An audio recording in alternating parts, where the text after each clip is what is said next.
So guys, good evening, no. Bali may re-reaction na lang tayo guys na isang video guys, no. Tungkol ito doon sa ang tawag doon, isang retired military guys, no. Pangalan niya ay Dado, no. Ito yung madalas na naghahamon lagi kay BBM, no.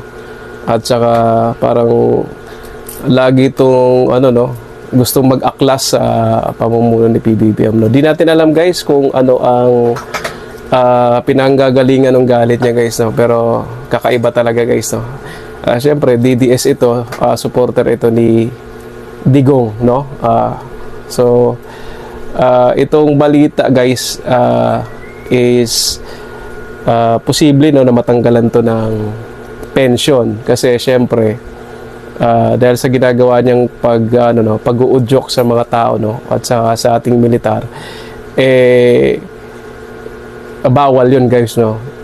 So itong video na ipapakita ko sa inyo guys is yung kay AFP Chief, no, General Bronner, no. Papaliwanag niya rito kung ano ang dapat na ginagawa ng isang miyembro ng militar sa ating bansa. Okay? So, panoorin nyo guys. Ito na yun guys. This opportunity to remind our soldiers in the armed forces of the Philippines to continue to be professional and competent. In the past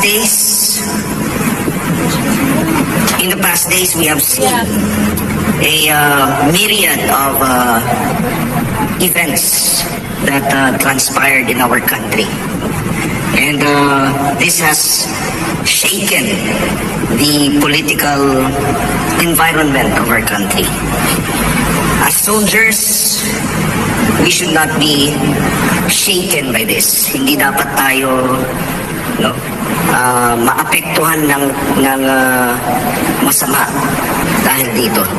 That means that we have to follow the chain of command.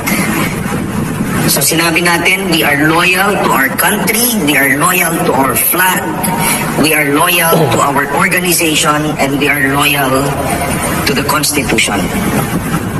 This also goes to say that we are loyal to the duly constituted authorities.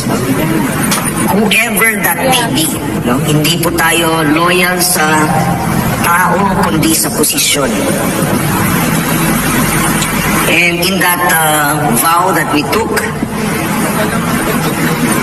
VOW, no? Yung vow natin, yung panata natin, sinabi natin na we will continue to uphold the Constitution. So, yun lang po ang isipin natin para hindi tayo ma-confuse. Very clear yung ating mandate. Okay, nagigets ninyo mga minamahal. Ang sabi, ngayon nga po mga kababayan.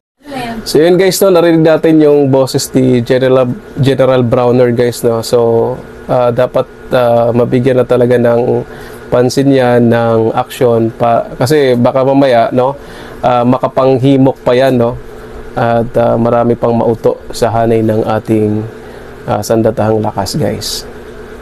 So hanggang doon lang guys, sana matapos sa BBM yung kanyang termino. So good luck guys.